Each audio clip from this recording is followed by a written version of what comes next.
Hello. അപ്പോൾ ഇന്നത്തെ എപ്പിസോഡിൽ ശ്രുതി അങ്ങനെ നമ്മുടെ അഞ്ജലിയുടെ ഹസ്ബൻഡിനെ കാണാൻ വേണ്ടിയിട്ട് ഇങ്ങനെ എത്തി നോക്കുവാണ് കേട്ടോ. പക്ഷേ കാണുന്നത് അശ്വിനിയാണ്. അപ്പോൾ പറയുന്നുണ്ട്, ഓ ഇയാളെ ഇപ്പോൾ ആർക്ക് കാണണം, അഞ്ജലിയുടെ ഹസ്ബൻഡ് എവിടെയാണാവോ, അഞ്ജലി ചേച്ചിയുടെ ഹസ്ബൻഡിനെ ഒന്ന് കാണണമല്ലോ എന്നൊക്കെ പറഞ്ഞ് ഇങ്ങനെ ഒളിഞ്ഞ് നോക്കുവാണ് കേട്ടോ. അപ്പോൾ ഷ്യാമിനെ പക്ഷേ കാണാൻ സാധിക്കുന്നില്ല കേട്ടോ ശ്രുതിക്ക്. അങ്ങനെ ശ്രുതി ഇങ്ങനെ വിചാരിക്കുന്നു, ഓ എന്തായാലും അഞ്ജലി ചേച്ചി നല്ല ഹാപ്പിയാണ്. പെട്ടെന്ന് പ്രീതി അങ്ങോട്ടേക്ക് വരുവാണ് കേട്ടോ. പ്രീതിനോട് പറയണം, നോക്ക് ചേച്ചി അഞ്ജലി ചേച്ചി എന്ത് സുന്ദരിയാണെന്ന് നോക്കിക്കേ. അപ്പോൾ അഞ്ജലി ചേച്ചിയുടെ ഭർത്താവ് എവിടെ? അപ്പോൾ നമ്മുടെ ശ്രുതി പറയാണ്, ആ തിരക്കിലുണ്ടെന്നേ, പക്ഷേ രണ്ടു മൂന്ന് ആൾക്കാർ മറിഞ്ഞു നിൽക്കുക, അതുകൊണ്ട് കാണാൻ പറ്റുന്നില്ല. അവരിവിടെ തന്നെ ഉണ്ടല്ലോ, നമുക്ക് പിന്നെ കാണാം. പാർട്ടി തുടങ്ങിയ സ്ഥിതിക്ക് എപ്പോഴും സ്വീറ്റ്സ് കൊടുക്കണ്ടേന്ന് പറയാൻ പറ്റില്ല. ചേച്ചി നിൽക്ക്, നമുക്കൊന്നുകൂടി നോക്കാമെന്ന് പറഞ്ഞിട്ട് പിന്നെയും നോക്കുകയാണ് കേട്ടോ ശ്രുതി. പെട്ടെന്ന് ശ്യാമിങ്ങനെ തിരിയാണ് കേട്ടോ. അപ്പോൾ ഇവർ ഭയങ്കര ആകാംക്ഷയിൽ ഇപ്പോൾ കാണാൻ പറ്റുന്നുള്ള രീതിയിൽ നോക്കുമ്പോഴേക്കും ഒരാൾ നേരെ വന്ന് ശ്യാമിനോട് സംസാരിക്കുക. അപ്പോൾ അയാളെ മറിഞ്ഞിട്ട് ഇവർക്ക് രണ്ടുപേർക്കും ശ്യാമിനെ കാണാൻ പറ്റുന്നില്ല കേട്ടോ. അങ്ങനെ കുറച്ചുകൂടി നീങ്ങി അടുത്ത് നിന്ന് നോക്കിയാൽ കാണാമെന്ന് വിചാരിച്ചിട്ട് ഇങ്ങനെ നീങ്ങി നിൽക്കുമ്പോൾ മനോരമ ഇവർ നോക്കുന്നത് കാണുന്നു കേട്ടോ. ഇവരെന്തായി നോക്കിക്കൊണ്ടിരിക്കുന്നത്? അങ്ങനെ വിട്ടാൽ പറ്റില്ലല്ലോ എന്ന് പറഞ്ഞിട്ട് ശ്രുതിയുടെയും പ്രീതിയുടെ അടുത്തേക്ക് ചെല്ലാണ് മനോരമ. നിങ്ങളെന്താ ഇവിടെ ചെയ്യുന്നത്? ഓ രണ്ടുപേരും കാഴ്ച കൊണ്ടുകൊണ്ട് നിൽക്കുവാണോ? ഇതേ ഞങ്ങളുടെ പാർട്ടിയാണ്, നിങ്ങളിവിടെ സെർവറായിട്ടാണ് വന്നേക്കുന്നത്, എന്നിട്ട് എന്തിനാ നിങ്ങൾ നോക്കിക്കൊണ്ട് നിൽക്കുന്നത്? അതേ മാഡം പറഞ്ഞാലല്ലേ സീറ്റ്സ് കൊടുക്കാൻ പറ്റുള്ളൂ. പാർട്ടിക്ക് അതിൻ്റെ വഴിക്ക് നടന്നോളൂ, പാർട്ടിക്ക് കൂടാനല്ല നിങ്ങളെ വിളിച്ചത്. അങ്ങനെ എത്തി വലിയ നോക്കേണ്ട കാര്യമൊന്നും നിങ്ങൾക്കില്ല. ഇപ്പോൾ പണിയില്ലാത്തതാണ് നിങ്ങളുടെ പ്രശ്നം. ഞങ്ങളുടെ ജോലിയൊക്കെ ഞങ്ങൾ സമയത്തിന് തീർത്തു. ഓ അപ്പോൾ ജോലി ഇല്ലാത്തതാണ് നിങ്ങളുടെ പ്രശ്നം അല്ലേ? പാർട്ടി തീരുന്നവരെ നിങ്ങൾ അങ്ങനെ വിശ്രമിക്കേണ്ട കേട്ടോ. നിങ്ങൾ വേഗം സെർവ് ചെയ്യ്, വന്നവർക്കൊക്കെ ജ്യൂസ് കൊടുക്കുന്നു പറയാൻ കേട്ടോ. അപ്പോൾ ശ്രുതി പറയണ, അതേ ഞങ്ങളുടെ ജോലിയിൽ പെട്ടതല്ല, അങ്ങനെ നിങ്ങൾക്ക് ഇന്ന ജോലിയൊന്നുമില്ല, ഞാൻ പറയുന്നത് അങ്ങോട്ട് അനുസരിച്ചാൽ മതി. നിനക്കത് നോക്കി പഠിപ്പിക്കുന്നത് പറഞ്ഞാൽ മനസ്സിലാവില്ലേ? വന്നവർക്ക് വെള്ളം കൊടുക്കട്ടെ പറയാൻ കേട്ടോ. അങ്ങനെ പ്രീതി വേഗം ശ്രുതിനെ വിളിച്ചിട്ട് വെള്ളം സെർവ് ചെയ്യാൻ വേണ്ടി പോവാണ് കേട്ടോ. അടുത്ത സീനിൽ കാണിക്കുന്നത് ലാവണ്യേനെ കേട്ടോ. ലാവണ്യ പറയാണ്, സാറ് പാർട്ടി ഒരുക്കിയിട്ടുണ്ടെങ്കിലും എൻ്റെ വക ഒരു സർപ്രൈസ് ഉണ്ട് കേട്ടോ, അതൊക്കെ ഞാൻ പയ്യെ പറയാമെന്നൊക്കെ പറയുന്നുണ്ട്. ആ സമയത്തേക്ക് മനോരമ അങ്ങോട്ട് നടന്നു വരുമ്പോൾ രണ്ടുപേര് വന്നിട്ട് മനോരമയുടെ സാരിയൊക്കെ നല്ലതാണെന്നൊക്കെ പറഞ്ഞ് ഇങ്ങനെ പുകഴ്ത്തുന്നുണ്ട് കേട്ടോ. മനോരമക്ക് അതൊക്കെ ഭയങ്കര ഇഷ്ടപ്പെട്ടാണ്. ഓ ഞാൻ ഓവറായിട്ടുണ്ടോ, എൻ്റെ മേക്കപ്പ് ഒക്കെ എങ്ങനെയുണ്ടെന്നൊക്കെ ചോദിച്ചിട്ട് ഇങ്ങനെ അവരോട് സംസാരിച്ചുകൊണ്ട് നിൽക്കുകയാണ് കേട്ടോ. അങ്ങനെ ശ്രുതിയും നമ്മുടെ പ്രീതിയും കൂടിയിട്ട് എല്ലാവർക്കും കൊടുക്കാനുള്ള ജ്യൂസൊക്കെ ഇങ്ങനെ ട്രെയിലാക്കിയിട്ട് സെർവ് ചെയ്യാൻ വേണ്ടിയിട്ട് പാർട്ടി നടക്കുന്ന ഏരിയയിലേക്ക് ഇങ്ങനെ നടക്കുകയാണ്. അപ്പോഴേക്കും ഷ്യാമിനെ വേറൊരാൾ വിളിച്ചിട്ട് പോവാണ് കേട്ടോ. അങ്ങനെ അവർക്ക് വീണ്ടും അഞ്ജലിയുടെ ഹസ്ബൻഡിനെ കാണാൻ പറ്റുന്നില്ല.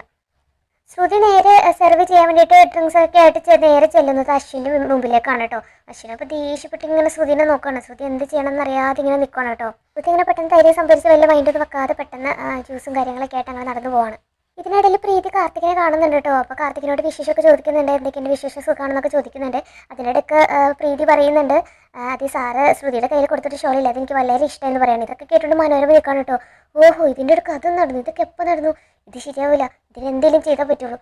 ഓഹോ ഇവന് ഇത്രയൊക്കെ ധൈര്യം ഉണ്ടെന്നൊക്കെ ചോദിച്ചിട്ട് മനസ്സിലിങ്ങനെ വിചാരിച്ചിട്ട് നിൽക്കുകയാണ് കേട്ടോ നമ്മുടെ മനോരമ. അങ്ങനെ പ്രീതി തിരിച്ച് ഗ്ലാസ്സുമായിട്ട് കയറി പോകുമ്പോൾ പെട്ടെന്ന് ഒരാൾ വന്ന് തട്ടി ഗ്ലാസ് താഴെ വീണ് ഉടയാണ് കേട്ടോ. ഇതൊക്കെ കണ്ട് ദേഷ്യം വന്ന് നിൽക്കുകയാണ് കേട്ടോ മനോരമക്ക്. അങ്ങനെ പ്രീതി വന്നിട്ട് നമ്മുടെ ശ്രുതിയുടെ അടുത്ത് പറയാണ്, ടിഷ്യൂ പേപ്പർ എവിടെയെങ്കിലും ഉണ്ടോ, ഗ്ലാസ് ഇങ്ങനെ വീണ് ഉടങ്ങിയെന്ന് പറയാൻ കേട്ടോ. അങ്ങനെ ടിഷ്യൂ പേപ്പർ നോക്കാൻ വേണ്ടിയിട്ട് ഇങ്ങനെ പുറത്തേക്ക് നോക്കുമ്പോഴേക്കും പെട്ടെന്ന് നമ്മുടെ അശ്വിൻ വന്നിട്ട് ശ്രുതിനെ ഇങ്ങനെ കൈ പിടിച്ചിട്ട് വലിച്ചോണ്ട് പോകാൻ കേട്ടോ. സാർ കൈ വിടുന്നൊക്കെ പറയുന്നുണ്ട്, പക്ഷേ പിടിവിടുന്നില്ല കേട്ടോ. എനിക്കിതിനോട് കുറച്ച് കാര്യങ്ങൾ ചോദിക്കാനുണ്ട്. നീ എന്നോട് എൻ്റെ കൺമുമ്പിൽ വരില്ലെന്നാവല്ലേ പറഞ്ഞത്, എന്നിട്ട് നീ എന്താ ഇവിടെ, അതും എൻ്റെ വീട്ടിൽ? സാർ എന്നെ വീട്, സാറിൻ്റെ അഹങ്കാരಕ್ಕೆ സ്വന്തം വീട്ടിലും മതി, എന്തായി കാണിക്കുന്നതെന്നൊക്കെ പറയാൻ കേട്ടോ.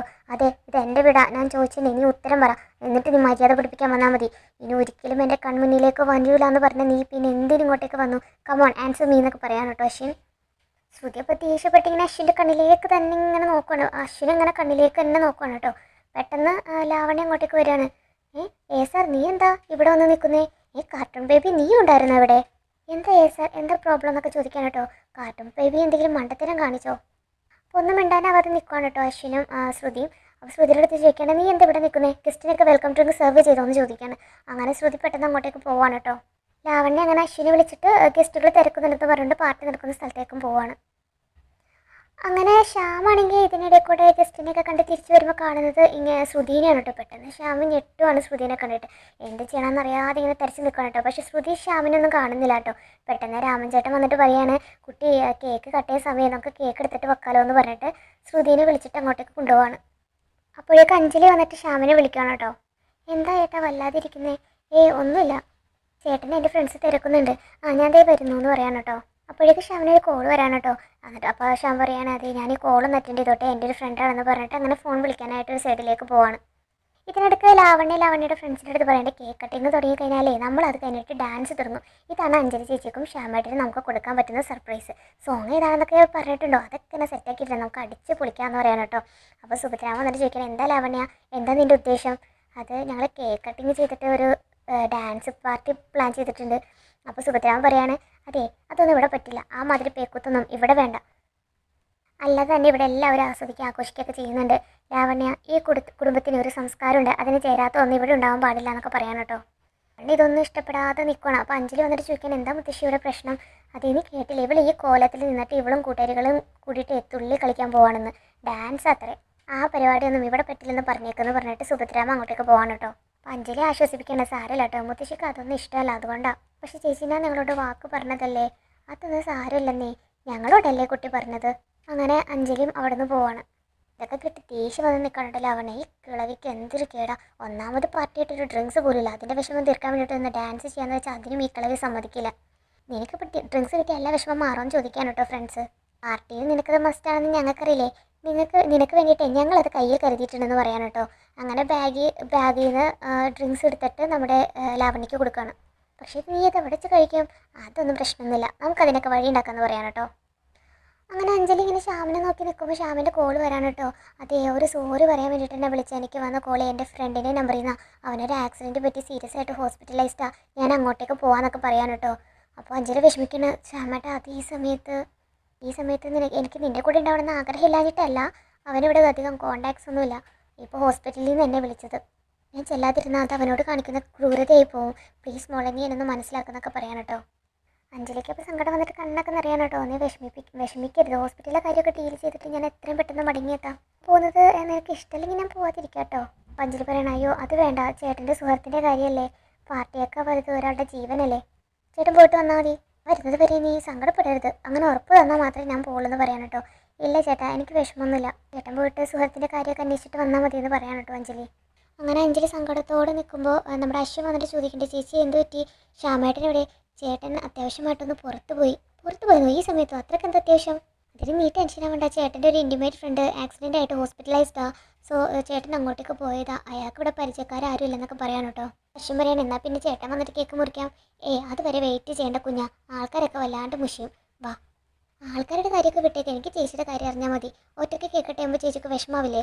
ഇല്ലെന്നേ, മാറ്റി വെക്കാൻ പറ്റാത്ത അത്യാവശ്യമായതുകൊണ്ടല്ലേ ചേട്ടന് പോകേണ്ടി വന്നത്, അതെനിക്ക് മനസ്സിലാവും. മനോരമ സുഭദ്രാമയൊക്കെ വന്നിട്ട് ചോദിക്കാൻ കേട്ടോ. അപ്പോൾ കാര്യങ്ങളൊക്കെ ഞാൻ നെഞ്ചിൽ പറയാണ്. പെട്ടെന്ന് മനോരമ പറയണേ, എന്ത് ഇത്രയും വലിയൊരു ആവശ്യം ഇവിടെ നടക്കുമ്പോൾ ഇങ്ങനെയൊക്കെ ചെയ്യുന്നത് വളരെ ബാഡാണെന്നൊക്കെ പറയാൻ കേട്ടോ. അപ്പോൾ സുഭദ്രാമ പറയണത്, അത് അത്രയ്ക്ക് അത്യാവശ്യമുള്ള ആളായതുകൊണ്ടായിരിക്കും പോയത്, അവൻ ഇങ്ങ് വന്നോളും, എന്തായാലും എല്ലാവരെയും കണ്ടിട്ടില്ലേ അവൻ പോയത്, ഇനിയിപ്പോൾ ലേറ്റ് ആക്കണ്ട, എല്ലാവർക്കും പോകാനുള്ളതല്ലേ. അപ്പോഴും മനോരമ പറയാണ്, എന്നാലും ഇത് ശരിയായില്ല, ഒരു പാർട്ടി നടക്കുമ്പോൾ അത് മനസ്സിലാക്കാതെ പോയിരിക്കുന്നു ഫ്രണ്ടിനെ ശുശ്രൂഷിക്കാൻ വേണ്ടിയിട്ട്, ഇത്രയ്ക്ക് മനസാക്ഷി ഇല്ലാത്തവനായി പോയല്ലോ എൻ്റെ മരുമോ എന്നൊക്കെ പറയാൻ കേട്ടോ. അപ്പോൾ അശ്വിൻ പെട്ടെന്ന് ചേച്ചിനെ വിളിച്ചിട്ട് പോവാണ്, വാ ചേച്ചി ഇങ്ങോട്ടേക്ക് വന്നതെന്ന് പറയാണ്. അങ്ങനെ അശ്വിൻ എല്ലാ ഗസ്റ്റിനോടായിട്ട് പറയാണ്, ചേട്ടൻ അത്യാവശ്യമായിട്ട് പുറത്ത് പോയേക്ക് ഒരു ഹോസ്പിറ്റൽ കേസാണ്, അതുകൊണ്ട് കേക്ക് കട്ടിങ് വൈകിക്കുന്നില്ല, നിങ്ങളുടെ സൗകര്യം പ്രമാണിച്ച് ഞങ്ങളിപ്പോൾ കേക്ക് കട്ട് ചെയ്യാൻ പോവാണെന്ന് പറയാൻ കേട്ടോ. അങ്ങനെ അഞ്ജലി തന്നെ കേക്ക് കട്ട് ചെയ്യാണ്. പക്ഷെ അഞ്ജലിയുടെ മൊത്തം അപ്പോഴും വിഷമാണ് കേട്ടോ. പെട്ടെന്ന് അപ്പോൾ ശ്രുതി ഇങ്ങനെ സ്റ്റേജിലേക്ക് കയറിയിട്ട് പറയാണ്, അഞ്ജലി ചേച്ചി വിഷമിക്കണ്ട കേട്ടോ, ഏത് സ്ത്രീയും ഭർത്താവ് ഇപ്പോൾ കൂടെ ഉണ്ടാവണമെന്ന് ആഗ്രഹിക്കും, ചേച്ചിയുടെ മനസ്സിൽ എനിക്ക് ഊഹിക്കാവുന്നതേ ഉള്ളൂ. പക്ഷെ ചേച്ചി, ഞാനൊരു കാര്യം പറഞ്ഞാൽ വിഷമാവോ? എന്താ ശ്രുതി നീ പറയാമെന്ന് പറയാൻ കേട്ടോ അഞ്ജലി. ശനി ഇങ്ങനെ നോക്കി നിൽക്കുകയാണ്, ഇവളെന്തേ പറയാൻ വരുന്നതെന്ന്. അപ്പോൾ ശ്രുതി പറയാണ്, ഈ ആകാശം ആർഭാടമൊക്കെ മറ്റുള്ളവരെ ബോധിപ്പിക്കാനല്ലേ, യഥാർത്ഥത്തിൽ ഭാര്യ ഭർത്താക്കന്മാരുടെ ബന്ധത്തിന് ശക്തി പരസ്പര വിശ്വാസത്തിലാണ്, അതിപ്പോൾ നിങ്ങൾക്ക് രണ്ടുപേർക്കും വേണ്ടോളം ഉണ്ട്, അത് അത്രയും ആത്മാർത്ഥതയും പവിത്രതയും ആയതുകൊണ്ടല്ലേ, അത് അങ്ങനെ തന്നെ ഇരിക്കുന്നത് കൊണ്ട് ഒരു കുഴപ്പമില്ല, അതൊരു കുറവായിട്ട് ഒരു ചേച്ചിക്ക് ഒരിക്കലും തോന്നില്ല ഭർത്താവ് അടുത്തില്ലെങ്കിൽ എന്നൊക്കെ പറയാൻ കേട്ടോ. ആളും ആർഭാടമൊക്കെ ഈ ആഘോഷം തീരുന്നത് വരെയുള്ളൂ, പക്ഷെ ആളും അതേ സ്നേഹത്തിലും വിശ്വാസത്തിലും തുടരേണ്ടതേ നിങ്ങൾ തന്നെയല്ലേ. കേക്ക് ഇപ്പോൾ നാളെ വേണമെങ്കിലും കട്ട് ചെയ്യാലോ, പക്ഷെ പരസ്പരം പിണങ്ങി കഴിഞ്ഞാൽ എത്ര പേരെ കൂടി കേക്ക് കട്ട് ചെയ്താലും മനസ്സുകൾ തമ്മിലാക്കുന്നത് തന്നെ ഇരിക്കും. പക്ഷെ ഇവിടെ നോക്കിക്കേ, എത്ര അകലെയാണെങ്കിലും മനസ്സുകൊണ്ട് നിങ്ങൾ എത്ര അടുത്താന്നൊക്കെ പറയാൻ കേട്ടോ ശ്രുതി. എല്ലാവരും ശ്രദ്ധയോടെ ശ്രുതി ഇങ്ങനെ പറയുന്നത് കേട്ടോണ്ട് നിൽക്കുകയാണ് കേട്ടോ. ഒരാഘോഷത്തിൽ നിന്നും വിട്ടുനിന്ന കരുതി ഉള്ളിലുള്ള സ്നേഹത്തിന് ഒരു കടുകോളം വില കുറയൊന്നുമില്ല. അതുപോലെ എത്ര വിലപ്പെട്ടതാ ഒരു മനുഷ്യൻ്റെ ജീവൻ്റെ കാര്യം, അതാലോചിക്കുമ്പോൾ ചേച്ചിക്ക് അദ്ദേഹത്തിനെ കുറിച്ച് അഭിമാനമല്ലേ തോന്നണ്ടേ. അപ്പോൾ അഞ്ജലി പറയാണ്, താങ്ക് യു ശ്രുതി, എൻ്റെ മനസ്സിൽ എവിടെയോ ഒരു വിഷമം ഉണ്ടായിരുന്നു, പക്ഷെ നിൻ്റെ ഈ വാക്കുകൾ കേട്ടപ്പോൾ അതെല്ലാം മാറ്റിക്കളഞ്ഞു, താങ്ക് യു സോ മച്ച് എന്നൊക്കെ പറയാൻ കേട്ടോ.